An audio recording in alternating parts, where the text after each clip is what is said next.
Muy bien. Vamos a ir, por favor, a Mateo capítulo 23. Hoy veremos el último de los ay, o de los ayes, ¿verdad?, del Señor Jesucristo a sus enemigos. Hoy veremos el último, el número 7. Y les invito a que vayamos allá, y para cerrar, vamos a leer todos y cada uno de estas condenas para ubicarnos en el pasaje que nos toca para estudiar en esta mañana, por favor. Entonces, les invito, por favor, que vayamos a Mateo capítulo 23 y nuestro tema es Jesús condena a sus enemigos. Y hoy veremos el último ay y mencionaremos el título de esta enseñanza enseguida. Vamos a Mateo capítulo 23 y les invito a que leamos, por favor, del versículo 13 en adelante, terminar versículo 36, por favor. Mas ay de vosotros, escribas y fariseos hipócritas, porque cerráis el reino de los cielos delante de los hombres, pues ni entráis vosotros, ni dejáis entrar a los que están entrando. Ay de vosotros, escribas y fariseos hipócritas. Quiero recordarle que del verso 14 no aparece en los escritos originales, pero es un texto real de la Escritura porque aparece en Lucas, y allí sí es la escritura original. Simplemente que algún copista añadió este ay en este punto, ¿ok? Por eso lo leemos sin ningún problema. Y dice el 14, ay de vosotros, escribas y fariseos hipócritas, porque devoráis las casas de las viudas y como pretexto hacéis largas oraciones. Por esto recibiréis mayor condenación. Verso 15, ay de vosotros, escribas y fariseos hipócritas, porque recorréis mar y tierra para hacer un prosélito, y una vez hecho le hacéis 2 veces más hijo del infierno que vosotros. Ay de vosotros, guías ciegos, que decís, si alguno jura por el templo no es nada, pero si alguno jura por el oro del templo es deudor. Insensatos y ciegos, porque ¿cuál es mayor, el oro o el templo que santifica el oro? También decís, si alguno jura por el altar no es nada, pero si alguno jura por la ofrenda que está sobre el altar o sobre él es deudor. Necios y ciegos, porque ¿cuál es mayor, la ofrenda o el altar que santifica la ofrenda? Pues el que jura por el altar jura por él y por todo lo que está sobre él. Y el que jura por el templo jura por él y por el que lo habita.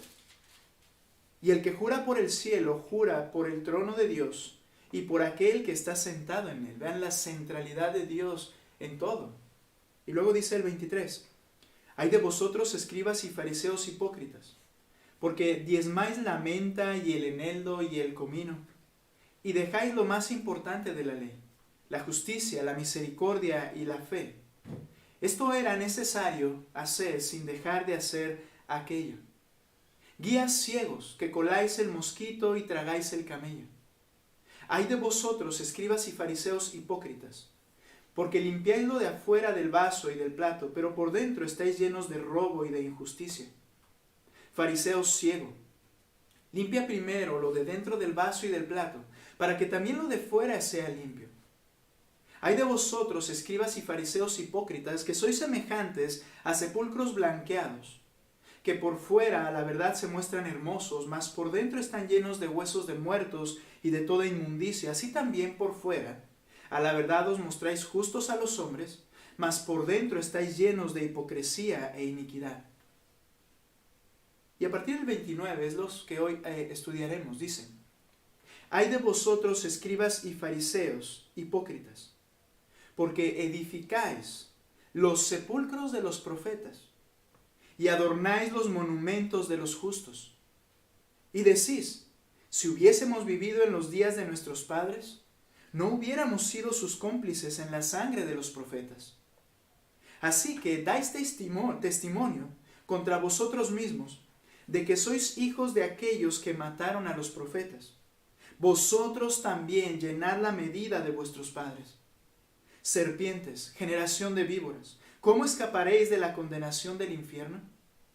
Por tanto, he aquí, yo os envío profetas y sabios y escribas, y de ellos a unos mataréis y crucificaréis, y a otros azotaréis en vuestras sinagogas, y perseguiréis de ciudad en ciudad, para que venga sobre vosotros toda la sangre justa que se ha derramado sobre la tierra, desde la sangre de Abel el justo, hasta la sangre de Zacarías, hijo de Berequías, a quien matasteis entre el templo y el altar. De cierto os digo, que todo esto vendrá sobre esta generación. Esta es la última condena del Señor Jesucristo contra sus enemigos. Y en esta condena final o séptima que tenemos ahí, ay de vosotros, lo que os vendrá por causa de esto. Podemos darnos cuenta del versículo 29 al versículo 32. Y voy a mencionar cuál será este ay que estudiaremos en esta hora. La condena por perseguir a los enviados por Dios. La condena por perseguir a los enviados por Dios. Y este es de alguna manera el título de esta condena que el Señor les da cuando habla acerca de que ellos adornan los sepulcros de aquellos que sus padres mataron, que eran los profetas. Hace referencia a Zacarías, hijo de Berequías.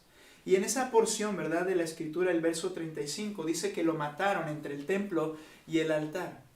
Y esto se refiere al profeta Zacarías, que si bien no está descrito en la Escritura cómo fue su muerte, Jesucristo está hablando con autoridad y Él está diciendo que ellos sabían, esta fue la muerte, la forma de matar al profeta de Dios, Zacarías.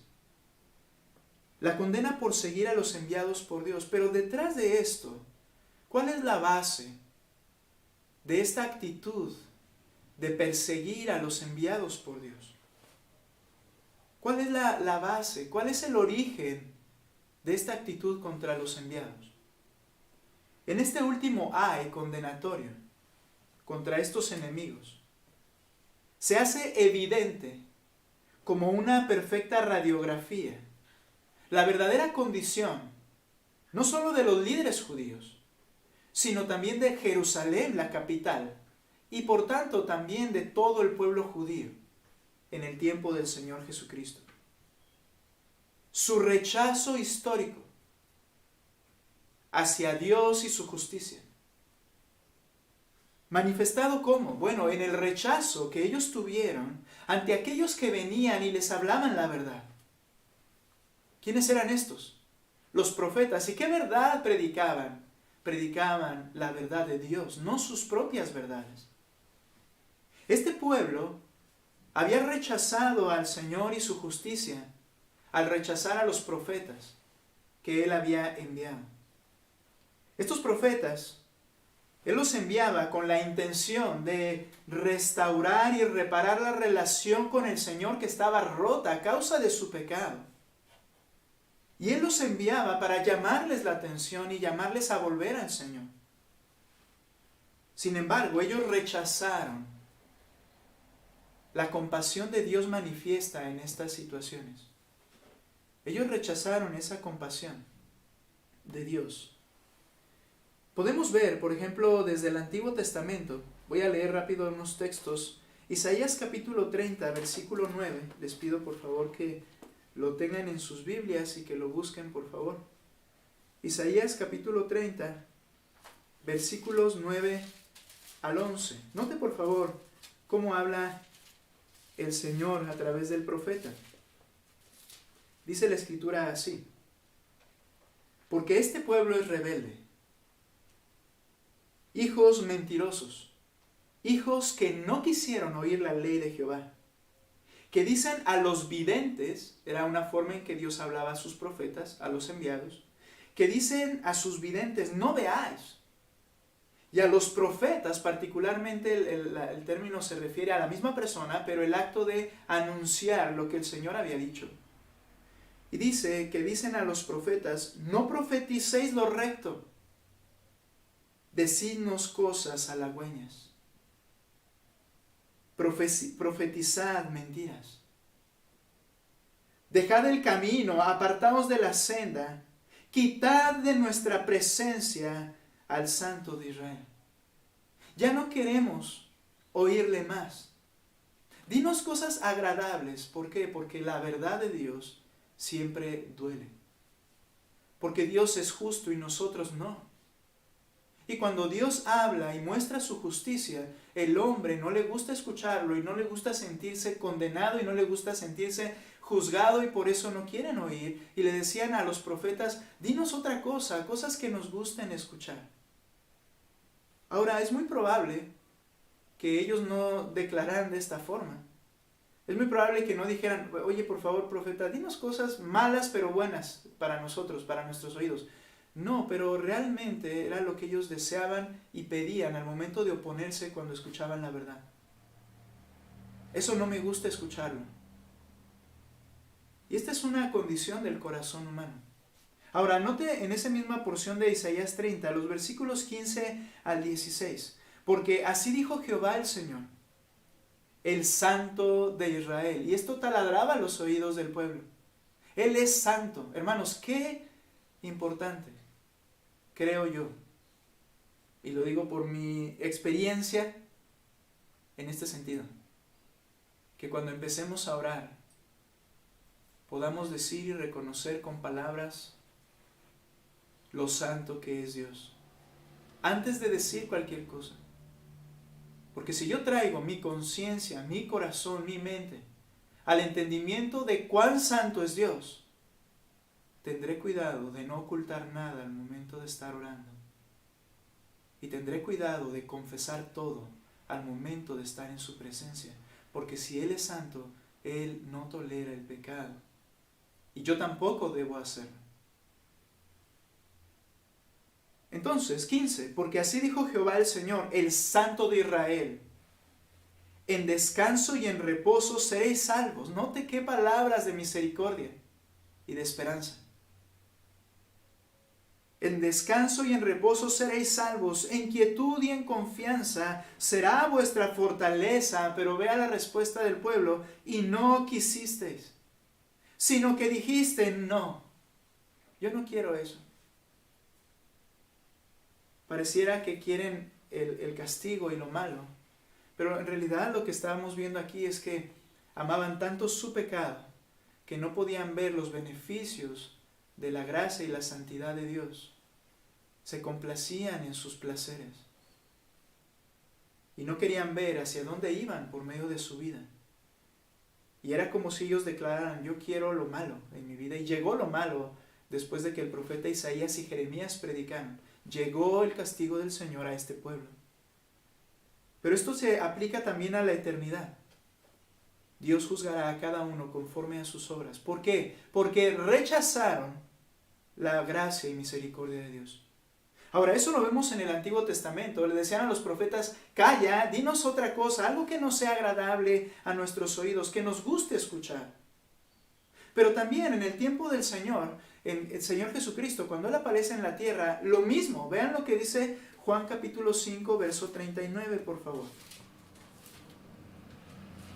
Si alguien no tiene Biblia por ahí, por favor acérquenle una Biblia para que pueda estar leyendo.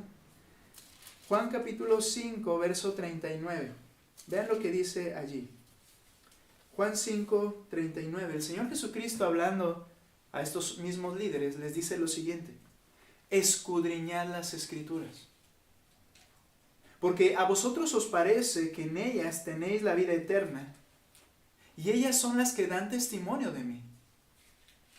Ellos estaban pecando, fallando, en no escudriñar correctamente las Escrituras para entender que a quien se refería era Cristo, y Él estaba cumpliendo exactamente todo lo que los profetas habían anunciado.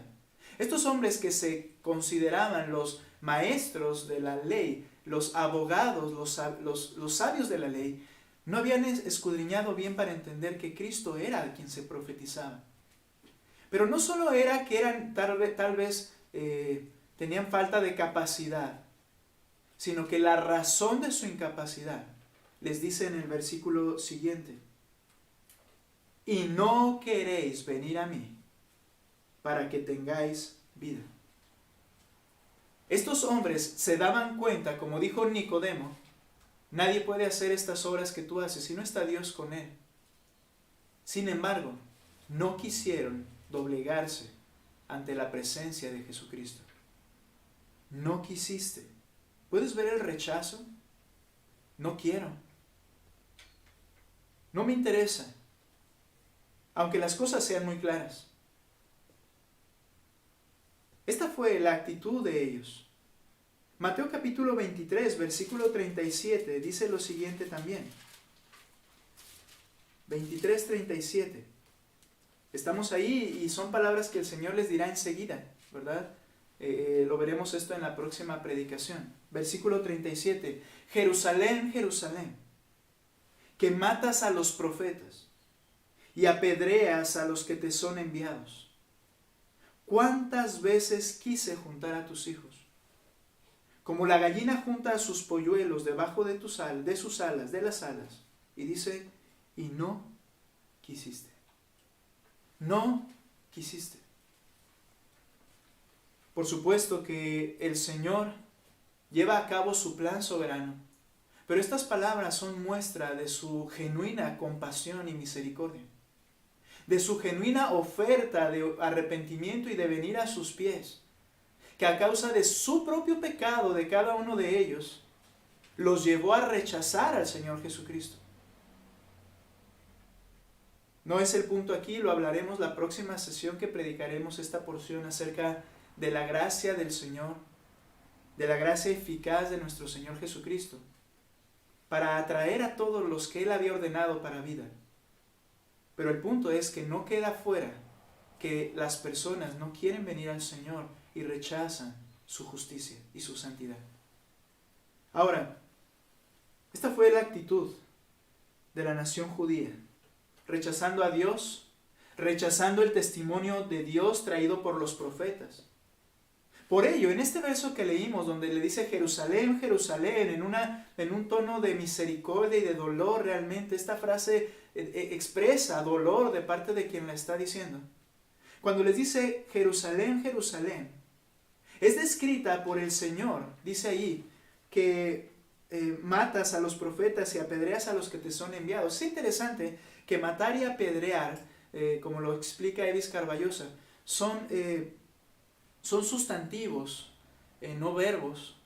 Entonces la frase quedaría de esta manera. El Señor llama a Jerusalén y la llama de esta manera. Jerusalén, Jerusalén, la matadora de los profetas y la apedreadora de los que son enviados. Es decir, que no eran solo los líderes, sino que toda la gente y la capital y por tanto la nación eran matadores de profetas, apedreadores de los enviados. Esa era su condición y actitud. Qué triste condición.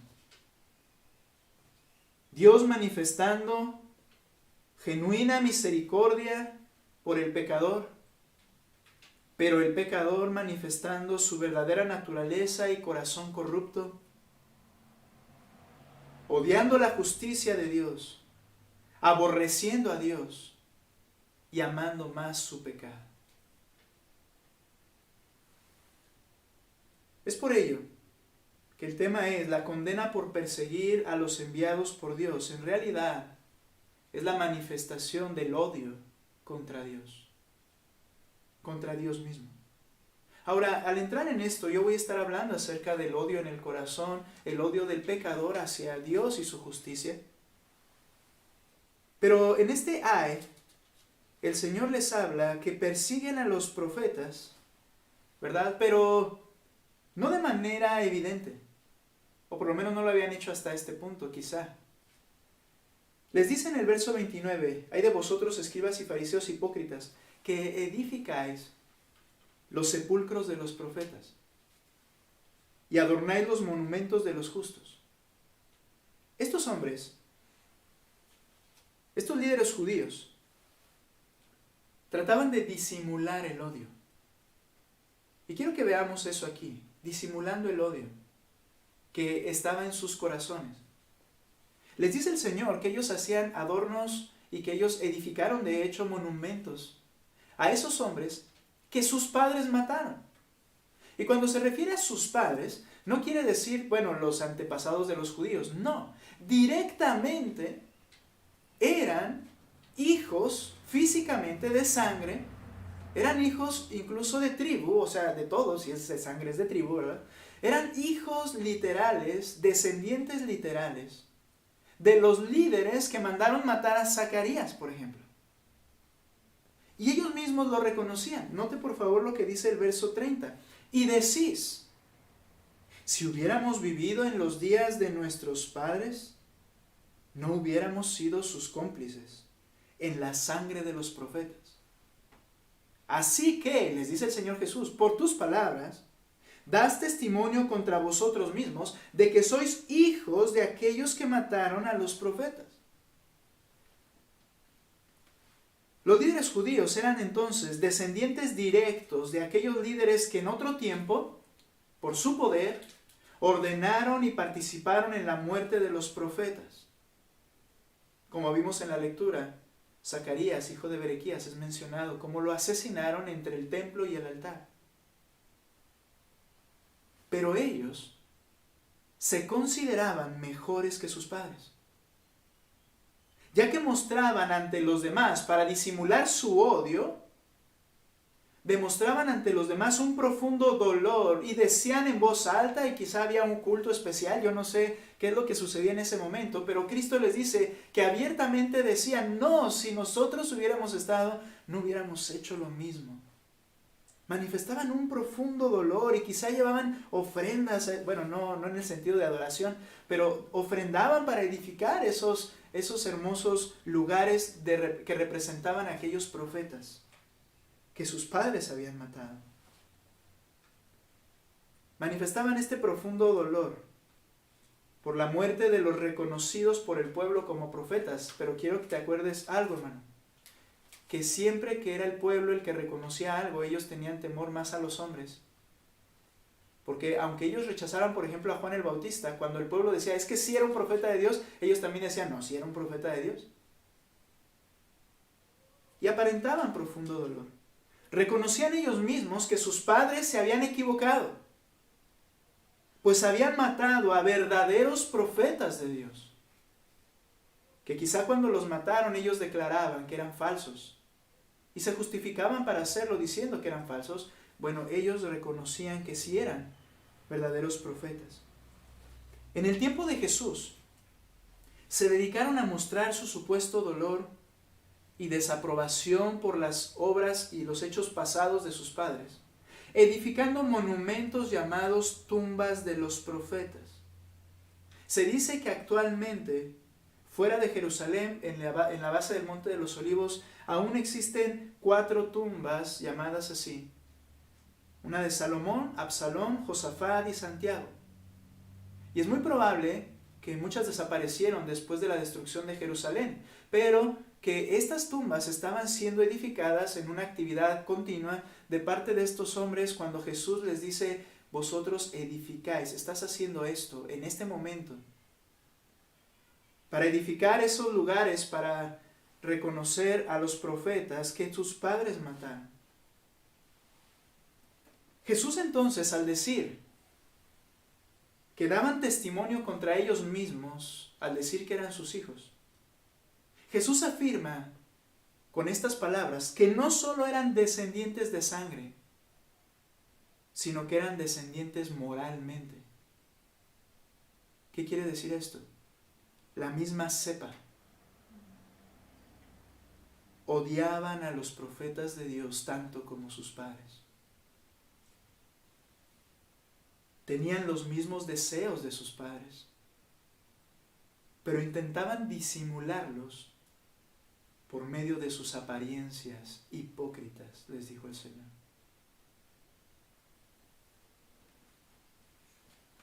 Y estos líderes negaban tales o tener tales intenciones.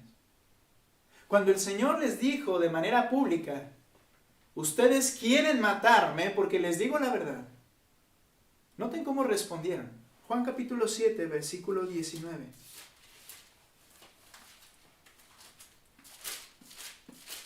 Juan 7, 19 al 21. Dice así la Escritura. 7, 19. Ok, estoy en el 8, perdón. 7, 19, ahora sí. Dice, ¿no os dio Moisés la ley y ninguno de vosotros cumple la ley. Él los conocía a todos. ¿Por qué procuráis matarme?, les dice el Señor. Pero estaba en la multitud. Era una predicación, por decir así, o una respuesta pública, era una fiesta, si no mal recuerdo, la de los tabernáculos. Respondió la multitud y dijo: demonio tienes, ¿quién procura matarte? Eres un mentiroso, estás poseído. Jesús les respondió y les dijo: una obra hice y todos os maravilláis. Se refiere a cuando él levantó al paralítico en el estanque de Betesda. Un paralítico que no buscaba a Jesús, que el Señor fue y lo quiso hacer así, para comenzar a mostrar sus obras como Mesías. Y lo levanta, y a partir de esa, que fue la primera vez que visitó Jerusalén, ya como Mesías, ya iniciando su ministerio, a partir de ahí se confabularon para asesinarle. De hecho, debes recordar que sus hermanos, al llegar a la fiesta de los tabernáculos propiamente, esta que estamos leyendo aquí, sus hermanos que no creían en él, entre ellos estaba Judas y Santiago, los escritores de las cartas, porque después creyeron en Jesucristo. Sus hermanos le decían: oye, ¿te quieres hacer famoso? Entonces sube, si estas cosas se supone que tú haces, no le creían, sube para que los demás te vean. Y dice la Escritura, porque ni aun sus hermanos creían en él. ¿Cuál era el punto de invitarlo a subir? Sabían que había una conspiración para asesinarle. Ahora, ve lo curioso. Podríamos decir que todos sabían esto. Se dio a conocer lo que había pasado. Y cuando el Señor les dice: tú procuras matarme, ellos dicen: tienes demonio, ¿quién quiere matarte? Negaban, evadían poseer estas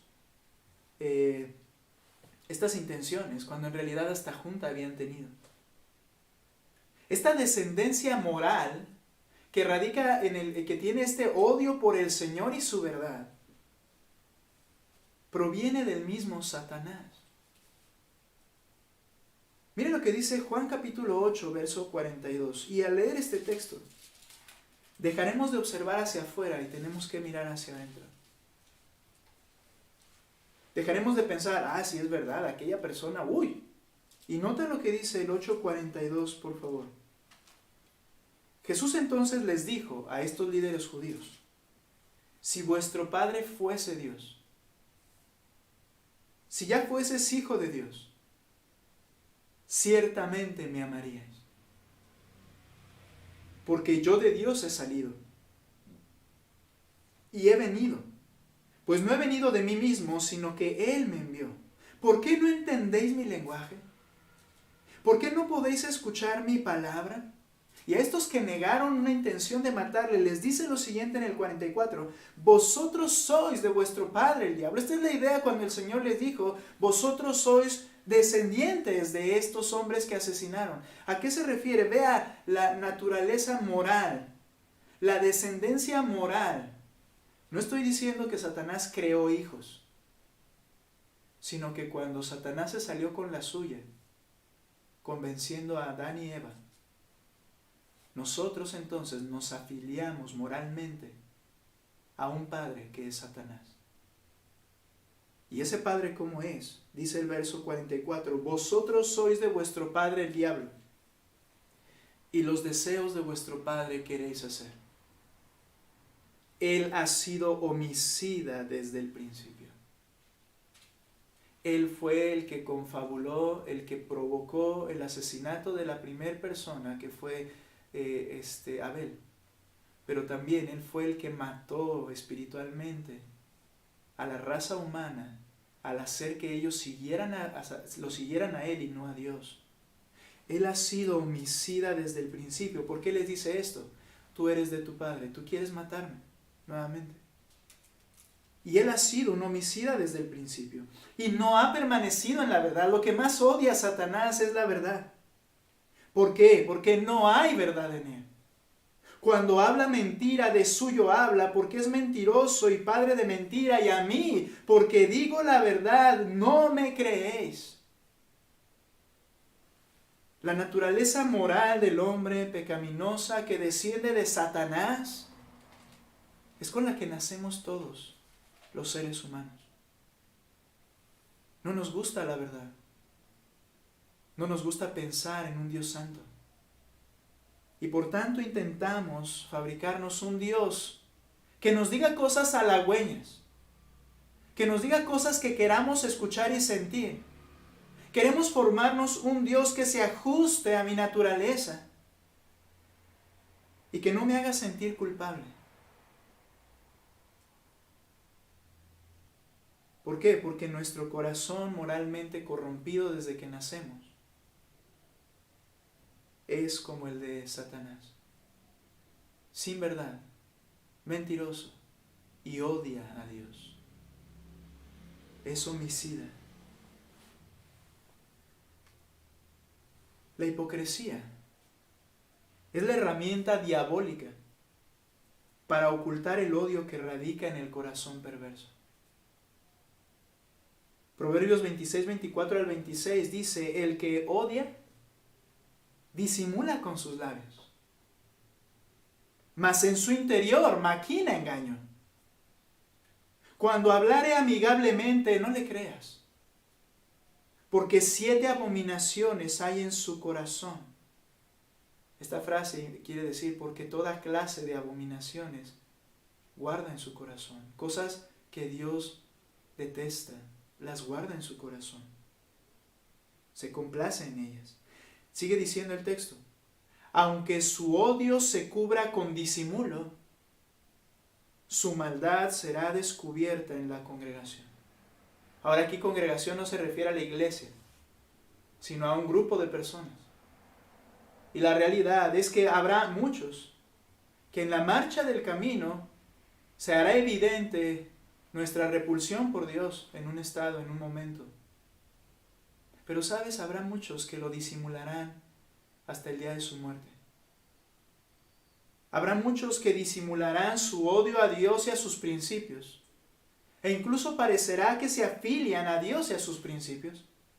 Pero en el día de la congregación de todos los muertos, en el día que el Señor levante a todos los que va a juzgar, en el día del juicio, del gran trono blanco, quedará manifiesto su verdadera naturaleza. Alguien dijo: día de sorpresas. El odio en el corazón describe una condición sumamente peligrosa en el hombre. El odio, según el Señor Jesucristo, Dios, el Hijo de Dios, el odio es condenado como homicidio. Dijo él en el Sermón del Monte, llamado así, Mateo capítulo 5, versículo 21, lo siguiente. Mateo 5, 21. Oíste que fue dicho a los antiguos: no matarás, y cualquiera que matare será culpable de juicio. Pero yo os digo que cualquiera que se enoje contra su hermano será culpable de juicio. Y cualquiera que diga necio a su hermano será culpable ante el concilio. Y cualquiera que le diga fatuo, tonto a su hermano, quedará expuesto al infierno de fuego. ¿Qué es lo que está enseñando el Señor Jesucristo? Bien, el odio es condenado como homicidio. ¿Por qué? El pecado de homicidio consiste en la disposición interna de la cual el acto es solo la expresión exterior. Es decir, si en mi corazón hay odio contra otra persona, soy declarado homicida por el Dios Santo. Soy declarado y culpable de homicidio porque no necesito llevarlo a cabo, aunque eso traerá mayor perjuicio. Pero el odio es la naturaleza del homicida.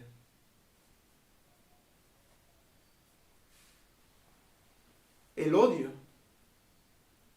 un odio permanente hacia algún creyente, ahora vamos como que metiendo la mirada hacia la iglesia, el pueblo de Dios.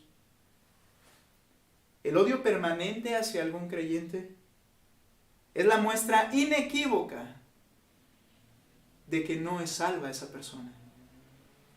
Nota por favor, 1 de Juan capítulo 3. No estoy diciendo que los creyentes no lleguemos a enojarnos o a tener odio, porque es un pecado y creo que podemos caer en todo pecado si no tenemos cuidado. Pero el odio permanente hacia algún creyente es la manifestación inequívoca de un no salvo. Dice 1 de Juan capítulo 3, versículo 14. Nosotros sabemos, una evidencia, que hemos pasado de muerte a vida. ¿Recuerda Juan 5:24? Cuando yo creo, dice, hemos pasado de muerte a vida y no vendrá condenación. Bien, ahora, dice el versículo 14, nosotros sabemos que hemos pasado de muerte a vida, el mismo escritor, Juan, en que amamos a los hermanos. El que no ama a su hermano permanece en muerte. Nota por favor la manera positiva en que este texto nos enseña a los creyentes. No habla de odio en primer lugar, o de aborrecer en este primer verso que estamos leyendo. Dice que si no amas a tu hermano, estás muerto. Que si no eres capaz de amar a tu hermano, estás muerto. Y aquí, hermanos, viene un análisis bien sincero. Porque un odio en el corazón de manera permanente es una alarma de peligro profundo. Mira, suele pasar, llega a pasar. Hay iras, hay contiendas, hay un pleito, porque pasa, aún entre los creyentes. Pero cuando el odio está allí, solemos ser y hacer como estos hombres a los cuales el Señor está condenando. Disimular nuestro odio. Y comenzamos a edificar tumbas y altares a los profetas. Yo no lo odio. Yo incluso oro por él. Solo tú lo sabes. El Señor dice, ámalo. ¿Sabes por qué? Porque al momento en que el Señor Jesucristo, su Espíritu Santo, regeneró mi vida, limpió de mis pecados y sigue transformando mi vida y mi interior pecaminoso que sigue habitando en mí, pero desde el primer instante Él me dio su amor para poder amar. Y una muestra inequívoca de mi salvación es que yo amo genuinamente a mis hermanos, y cuando hay un problema con alguno, yo estoy capacitado para hacer a un lado todo odio y amar, no solo no sentir odio, sino amarlo de manera activa y de manera, como hemos escuchado, intencional para hacer algo por él, de manera profunda como Cristo me amó. Pero algunas veces comenzamos a edificar monumentos a los profetas para disimular mi odio. Ahora, este texto dice, bueno, si no amas a tu hermano, estás en muerte. ¿Qué era esto, hermanos? Era un aliciente. Era una motivación para el creyente a decir, ok, ya, tengo que abandonar estos sentimientos y debo amar a mi hermano. Y ¿sabes qué? Lo lograban porque el creyente todo lo puede en Cristo, que le da la fortaleza. La intención de Juan era hacer despertar a esa iglesia. Y lo logró. Ahora, viene el segundo texto. Una afirmación directa de lo siguiente. Vean lo que dice el verso 15. Todo aquel que aborrece a su hermano, y esto habla de una manera permanente,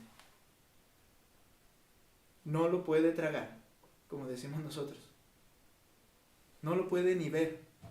Y muchos de hecho se van de iglesia en iglesia huyendo de esas relaciones, pensando que en otra iglesia van a encontrar pura gente que van a poder amar de manera fácil, y cuando se topan con otro problema, odian nuevamente y tienen que ir a otra iglesia. Pero nota por favor lo que el apóstol Juan le habla al corazón, Dios le habla al corazón de los oyentes. Le dice, mira, todo aquel que aborrece a su hermano es homicida, porque el odio es la naturaleza del asesino.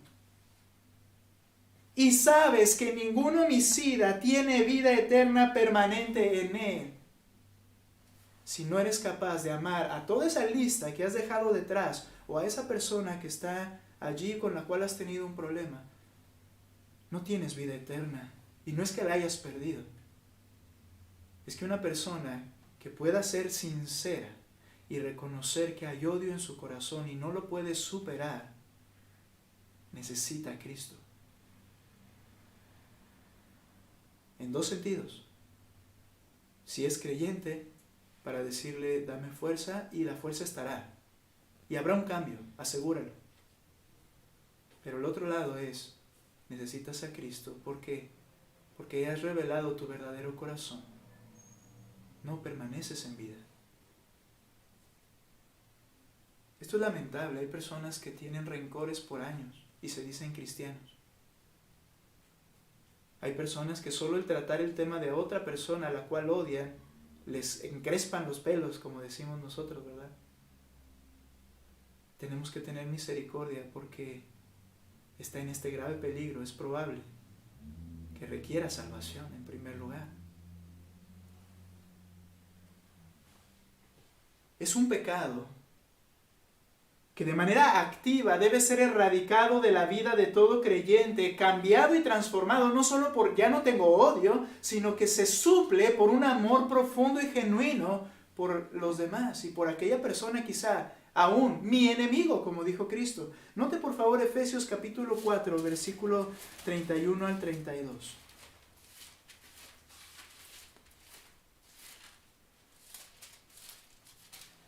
Efesios 4, 31 y 32. Quítense de vosotros. Le está hablando a los creyentes. Bueno, permítame leer desde el 30.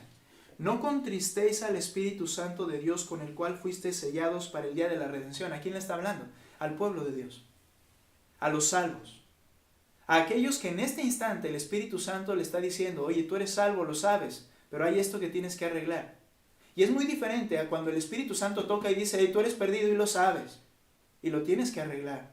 Es muy distinto. El Espíritu convence, Él no genera dudas. Dependiendo de lo que el Espíritu te está enseñando en tu corazón. Si eres creyente, dice este texto, no contristes al Espíritu Santo, no le causes dolor y tristeza, porque es una persona que habita en ti y que desea y quiere conducirte en tu vida. Es Dios mismo. Dice, con el cual fuiste sellado. Entonces le está hablando a los creyentes y le dice a los creyentes, quítense de vosotros toda amargura, enojo, ira, gritería, maledicencia y toda malicia.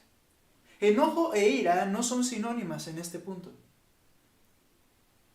El enojo, hay dos palabras, orge y tumos, que son las usadas en este texto. Una de ellas implica una explosión. Intemperantes, ¿no? Que pasa algo y ¡bum!, se enojan y comienzan a explotar sus pasiones. Bien. Pero la otra es un poco más discreta. Esa discreción es un disimulo, pero que tiene la intención de vengarse. Dice el Señor, mira, tanto tus arranques de enojo como tus resentimientos en el corazón, quítalos. Si le está diciendo al creyente, quítalos, es porque es real que en el creyente puede haber estas cosas.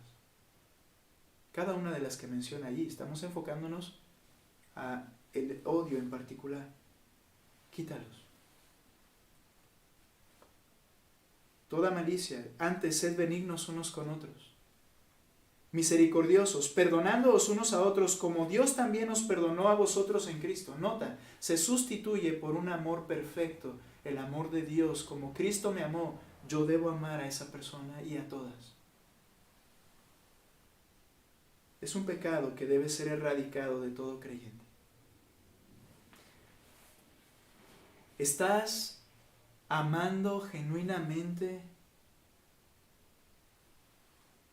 Note que no preguntamos, ¿estás dejando de odiar? No, ¿estás amando genuinamente o disimulas tu odio adornando las tumbas de los profetas?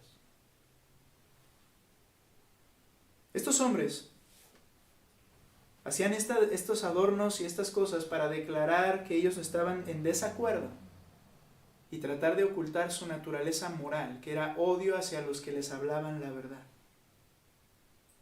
Odiaban a Jesús, odiaban a Juan el Bautista, odiaban a los apóstoles, odiaban a cualquiera que les hiciera saber la justicia y santidad de Dios.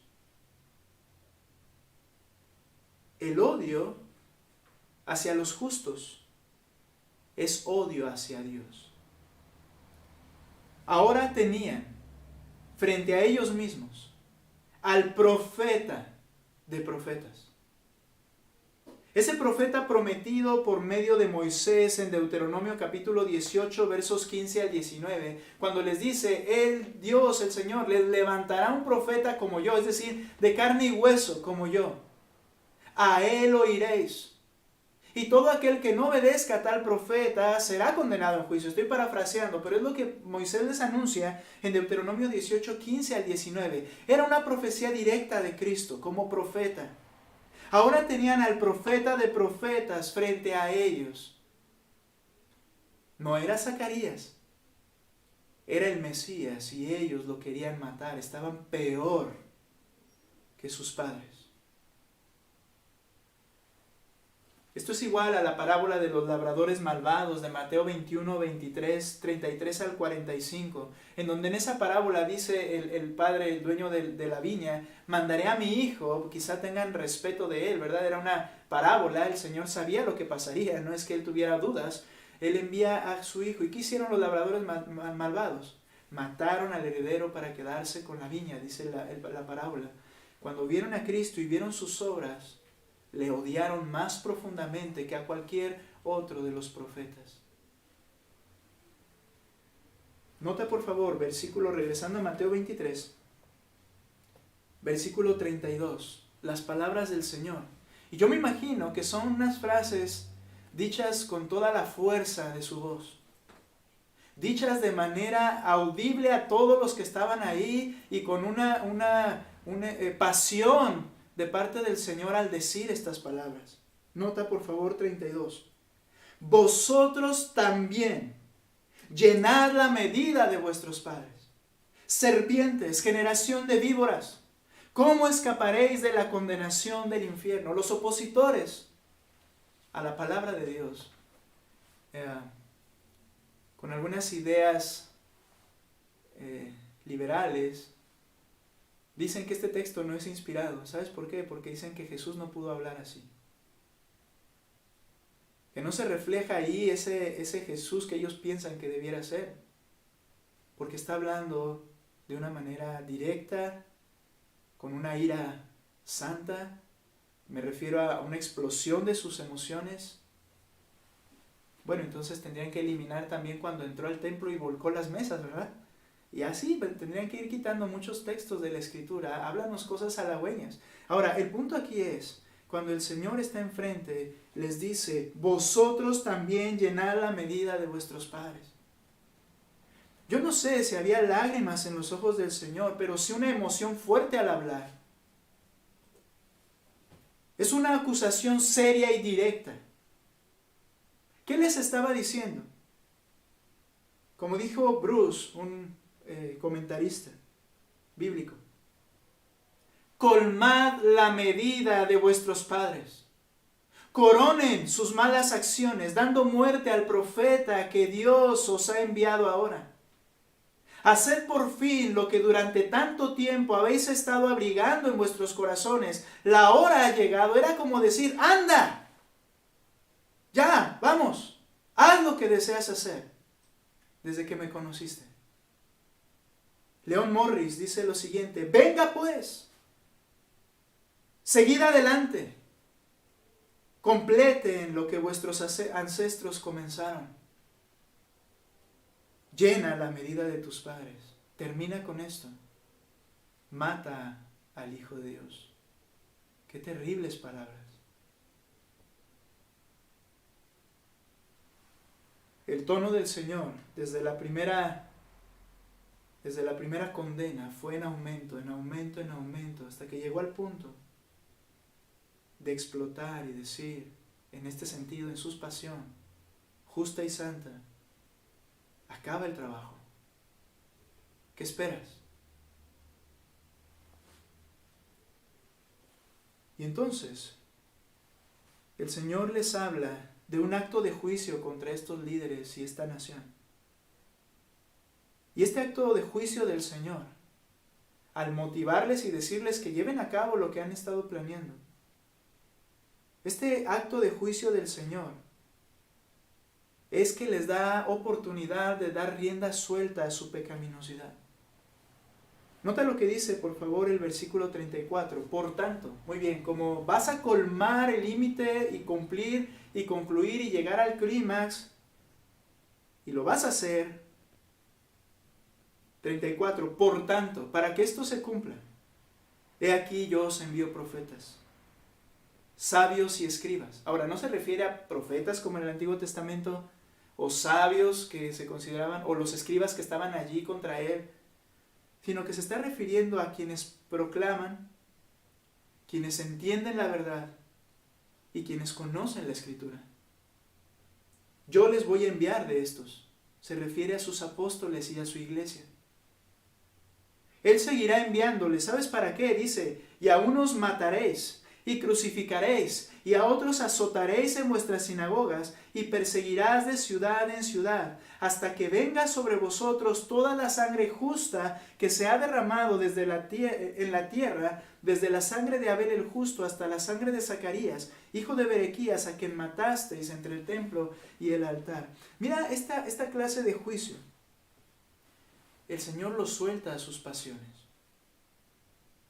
Era como decir, y no te vas a dar abasto. Te vas a complacer en manifestar tu odio por Dios, llevando a cabo todas estas cosas. ¿Recuerdas a Pablo?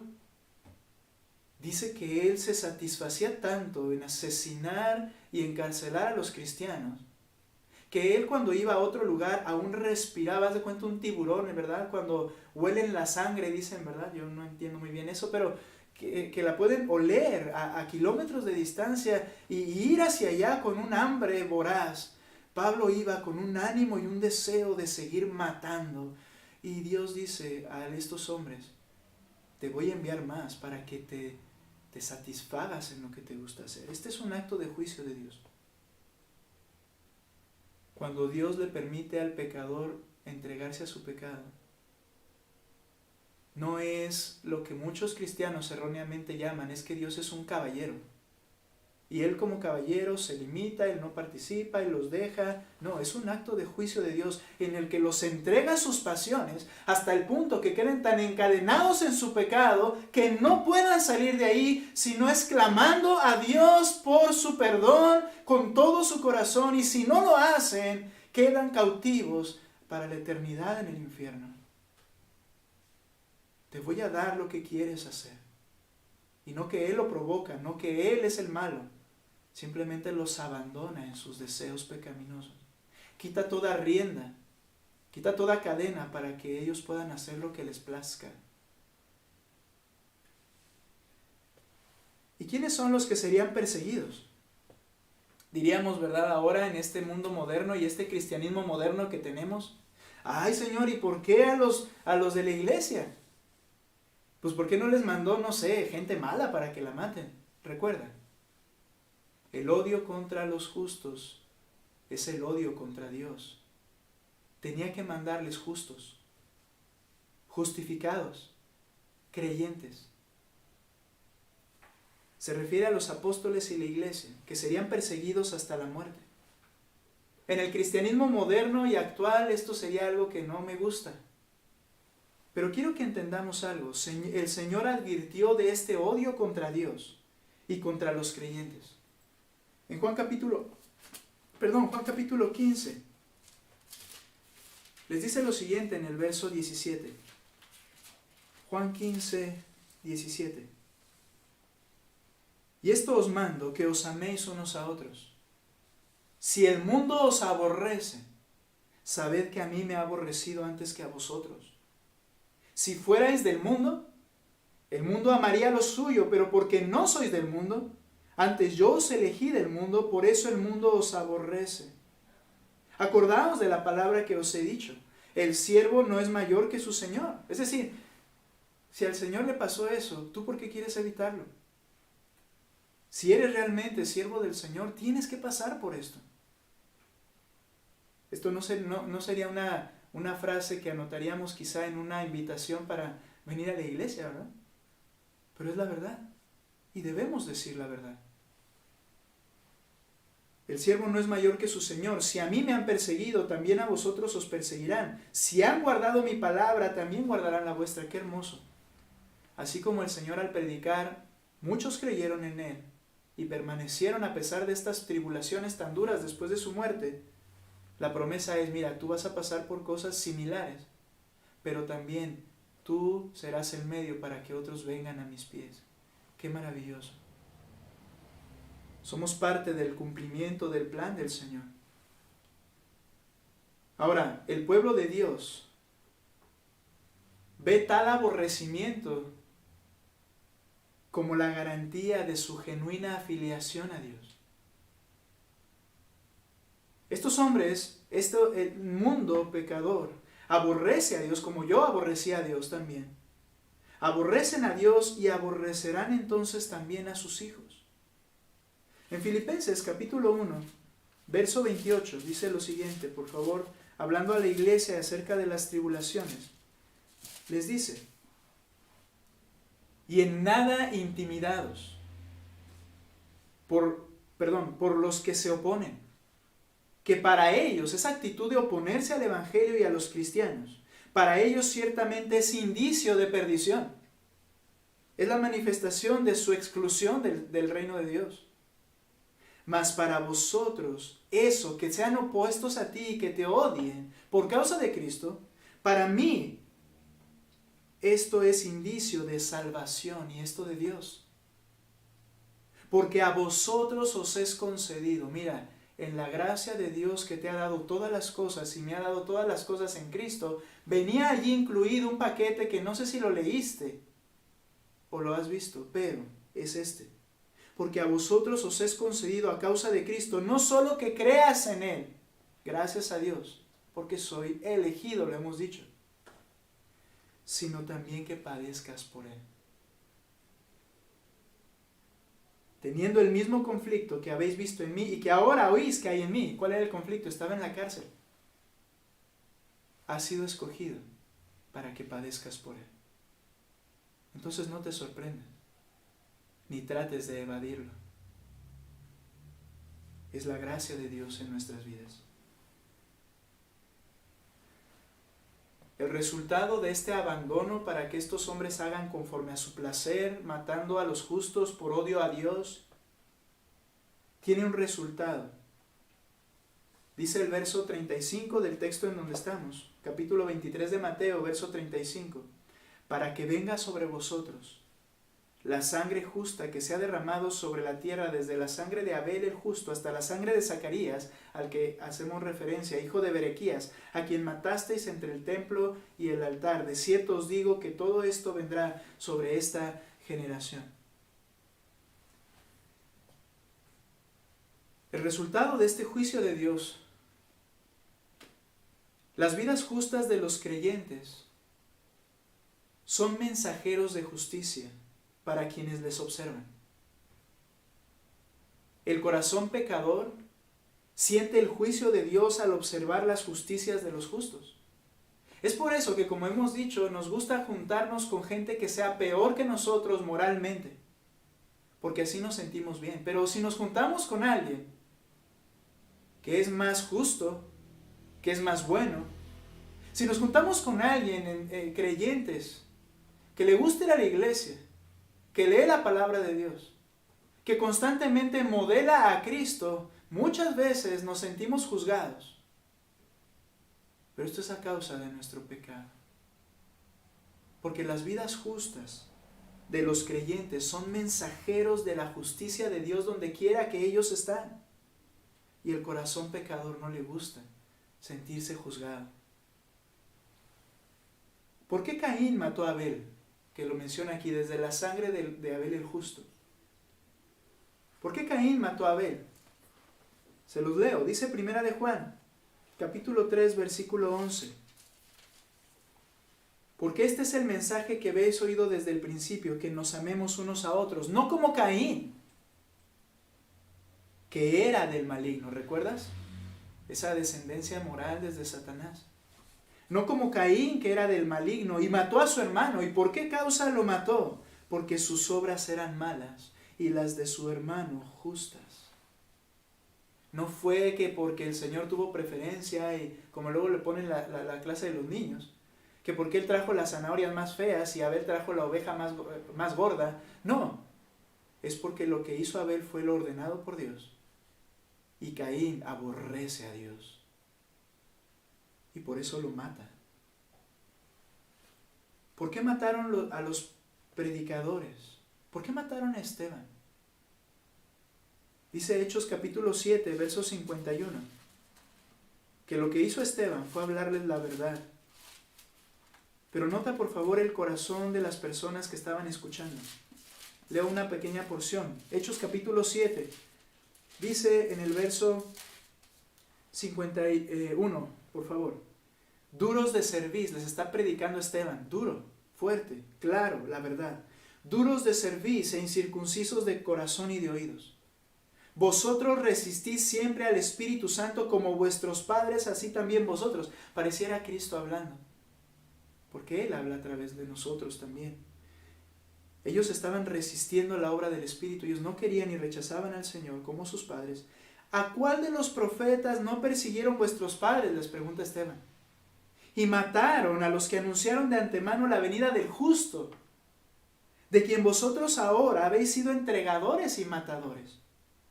Vosotros que recibisteis la ley por disposición de ángeles y no la guardasteis, oyendo estas cosas, se enfurecían en sus corazones y crujían los dientes contra él.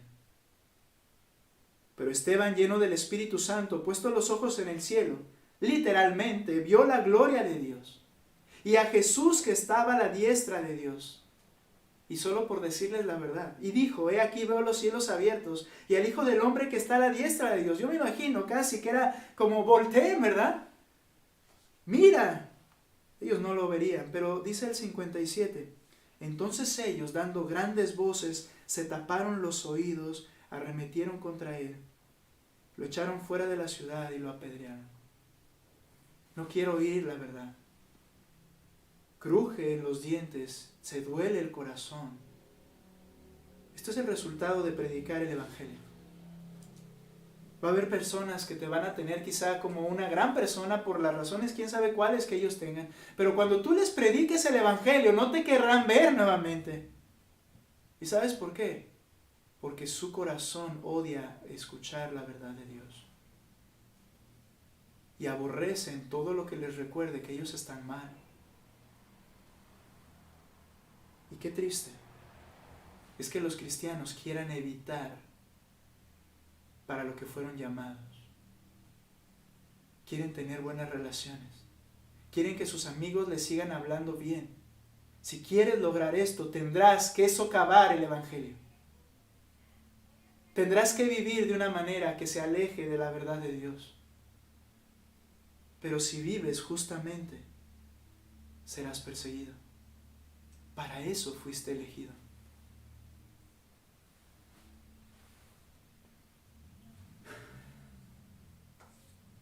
Voy a concluir.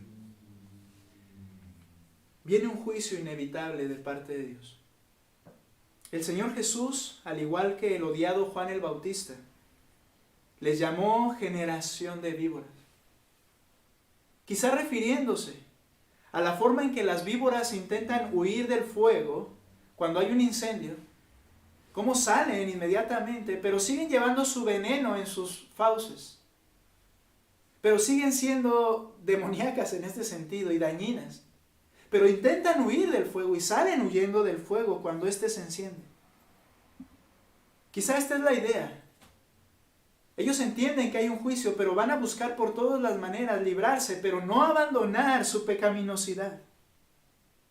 Y les dice el Señor, ¿cómo escaparéis de la condenación del infierno? ¿Cómo? Si rechazaban al que podía librarles de tal condenación. ¿Cómo puedes huir de la condena prometida si sigues rechazando el Evangelio de Cristo para decir que un día escucharás y creerás? Ahorita debes vivir tu vida. ¿Cómo vas a escapar del infierno de fuego? ¿Cómo? Si no estás dispuesto a renunciar a ti mismo, a tus placeres y pecados. ¿Cómo?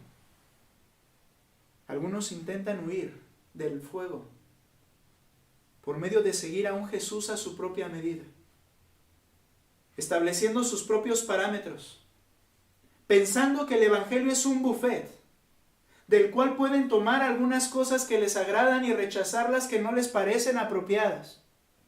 En sí están rechazando todo el Evangelio, pero creen que es un buffet. Por eso en Mateo 7, 21 al 24 dice, no todo el que me dice Señor, Señor, entrará en el reino de los cielos. Muchos me dirán en aquel día, Señor, yo hice, estuve y bla, bla, bla. Y dice, nunca os conocí, apartados de mí, hacedores de maldad. Fue el día en que se reveló ese disimulo de su odio a Dios que pudieron conservar hasta el final de sus vidas. Creen que el Evangelio es un buffet. De cierto os digo, dijo el Señor en el texto que leemos, que todo esto vendrá sobre esta generación. ¿Y sabes qué? Esa generación que participó en la muerte de Cristo, de Esteban, Pablo, Pedro, los apóstoles, llegaron el año 70 después de Cristo y fueron destrozados y aniquilados por el enemigo. Vino un juicio en la tierra y ahora solo esperan el juicio eterno para ser lanzados al infierno. Ay de vosotros, escribas y fariseos, lo que os vendrá por tu corazón no arrepentido y tu simulación de justicia. ¿Cuál es tu disposición interna hacia la verdad? ¿Te causa molestia? Bueno, eso es una buena señal. ¿Sabes por qué? Porque te enseña que tienes una opción solamente. Ven a Cristo. Cae a sus rodillas, porque tú no te puedes librar a ti mismo. Él te librará y capacitará tu corazón para amarle y para amar a los que te rodean. Todos estos ayes son condenas de Dios a sus enemigos. Y los enemigos de Dios son los que rechazan el Evangelio. Pero siendo enemigos, si vienes a Cristo humillado, Él te hace no su amigo, sino su hijo, y te da todas las cosas. Vamos a orar. Señor, gracias por tu palabra. Señor, debemos reconocer los cristianos que tenemos la naturaleza pecaminosa y que la ira y el odio siempre están allí, dispuestos a ceder, Padre. Debemos luchar y erradicarlo por completo de nuestras vidas, con el poder y la fuerza que solo tú das, mi Dios, y sabiendo que si hay alguien que permanece en un odio, Señor, sin poder cambiar, no debe confundirse, debe venir a ti para ser primeramente salvo. Señor, gracias por tu palabra tan dura. Recuerdo, mi Dios, cuando tu verdad me causaba incomodidad y molestia. Recuerdo, Señor, cuando tu verdad era enemiga mía, Señor. Y recuerdo, Padre, que tú puedes cambiar el corazón más perverso. Yo te ruego por los oyentes, Señor. Obres en cada uno, por favor. Nos transformes. Y que aquella persona, Padre, que ha resistido a tu evangelio hasta el día de hoy, que lo deje, esa resistencia la abandone. Y que venga a tus pies, mi Dios, por la obra de tu Espíritu Santo. Concédele arrepentimiento, Señor. Y si esta es una predicación más que almacenará en su mente y seguirá resistiendo, Señor, clamo a ti que algún día pueda haber una campanada en su vida que le haga recordar lo que he escuchado, Señor. Te alabo. Gracias por todo, Señor, por tu santidad y justicia. Haznosla ver diariamente. En el nombre de Cristo Jesús. Amén.